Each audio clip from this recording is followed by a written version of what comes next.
Well, here I am with Matt Stein. Thanks for being here. Thanks, Ryan. Great to be here. I'm in the office of Union Gospel Mission, and you all were like really partnered up with Lance and team at CityTeam for this initiative that I was also a part of and am a part of on a weekly basis called We All Have a Name. Yeah. So just describe, it's on Thursdays at lunch, like 1:45, volunteers can show up and engage with some of the folks that are having lunch here, or give more color to that. Oftentimes we'll have a couple hundred people line up for lunch at our building, and to have volunteers come and invest and get to know people, really in the Old Town community overall, sometimes go a few blocks and get to know their stories. It's so powerful when you start to hear where different people are coming from, and we're excited. We don't do all of our meals inside currently, but we're trying to do more and more. And so as we know people, we love welcoming them in the building and doing more. So, Well, Union Gospel Mission's been around for a long, long time. You've been running this show for almost 3 years, right? So just to give folks a quick scope and to put it all in perspective for folks who maybe haven't seen a video from me, it's really clear the voters across the business community and all the communities in Portland have all said time and time again, the number one issue that we have is public safety and homelessness and what we can do about it. Number two is tax reform, and number three is innovation, all that stuff. But here we're talking about number one. Yeah. So you all play a really key role, especially downtown, and we're in Old Town right now. What's the scope of what you do? Okay, yeah, so we have been around, next year we'll have been around 100 years. Wow. Yeah, so 40 churches in 1927 came together to help people in Old Town, still in Old Town, and help a lot of times loggers and sailors that had fallen on hard times, maybe fallen into alcoholism, and got them in the door, providing basic needs. And so we've for 100 years done two main things. We've met emergency needs, so we send people out, just like We All Have a Name, we send them out on a group called Search and Rescue, where we go to camps, we go to individual streets all around the city, we get to know people, we meet immediate needs, and then we try to work to bring referrals to get them some help. So I was just looking today, we've had over 100 referrals to housing that we've sent people that we've met on Search and Rescue and other places. We do shelter in partnership with Agape Village. We do meals downtown like you referred to. We have a mobile shower truck that drives around everywhere. And so 5 different places in the week, guests can come and get a shower and just get tidied up. Different churches, like you're at Imago.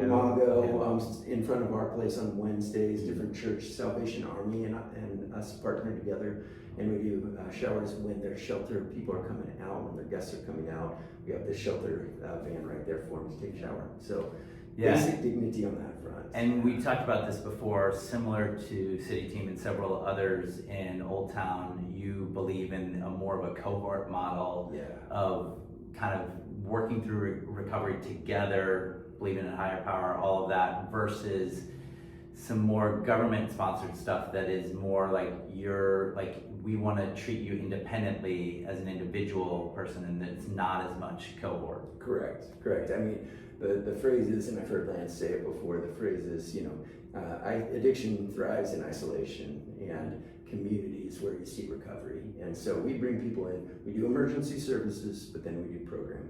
We have men down here, downtown 3rd and Burnside. We have ladies out at 185th.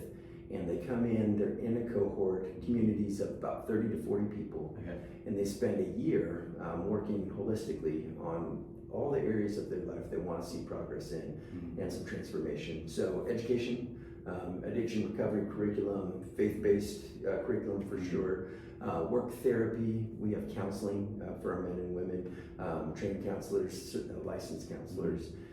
And then we also pair them up with mentors in the community so that people get to know them, and it's more than just UGM. We want to make sure that it's a broader community coming alongside men and women.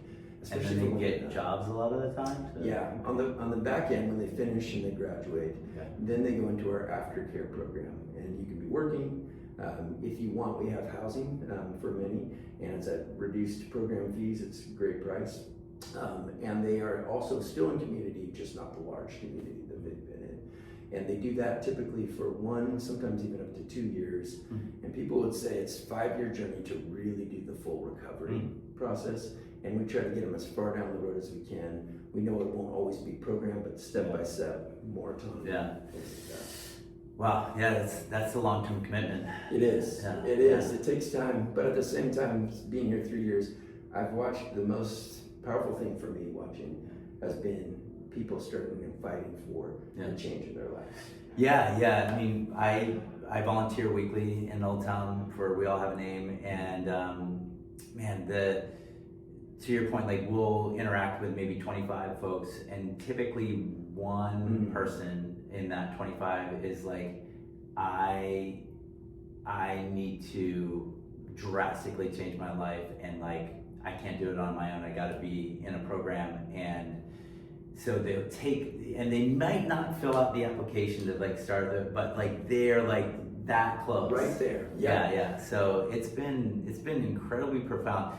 So that's a segue to my next and last question, which is, you've got this big run coming up that is open to everybody. It's called PDX Recovers 5K. Yeah. And one thing that I've noticed so when I co-founded with Lance, We All Have a Name, and you guys are also a partner in that, I thought there would be more volunteers that would come over from We Believe in Portland, because we get 1,500 folks to show up twice a year instead of every week. Yeah. So I knew it'd be less than that, but it's turned out that the small number of volunteers come back every week. And it is like, they're in it, and we've turned that in the business world, like the weakness of smaller numbers into a strength, because we like have more intimate sharing and every time before we go out, all that.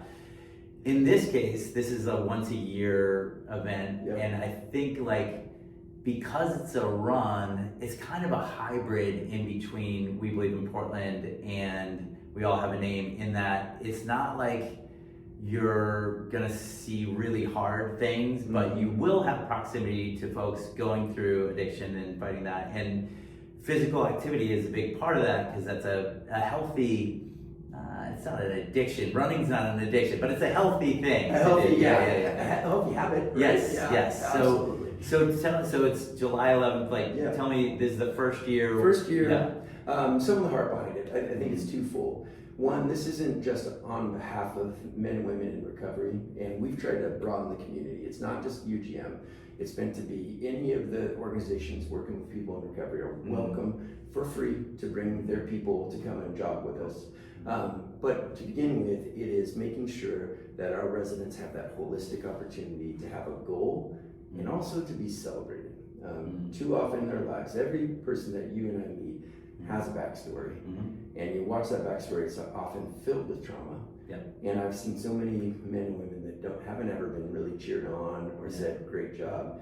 So the thought, we've been doing since February, the communities have been working on it, training. We've invited the public to come once a month to join and jog with us, those kind of things. But we want to have a finish line where every resident finishes and feels great. If they walked every step, if they jogged a little, if they ran, doesn't matter. They just did it. And it's kind of one more step in their journey that they can get around the corner that they're seeking for. So that's been kind of on the recovery front. But on the side of the Portland community, I want to see on-ramps for where people can come and start the process of getting to know people and joining in with the effort that we all know it's going to take to really see progress. And so this is a simple one. Come and jog with us, be with the communities, the residents, but also to recognize that coming downtown, I live in Sherwood, got a lot of people that are not making it downtown to Portland enough. And I want to find ways for them to see our beautiful city again and engage, really. So awesome, we're looking forward to that, inviting everyone out. Love them to be with us. Awesome. Well, thanks for sharing the story, and I'm glad we had a chance to chat. And I'm here every week, but it's a slightly different view from here than from where we meet Blockway in CityTeam's office. So I love it. It's great. Thanks for doing the work you're doing. Thanks.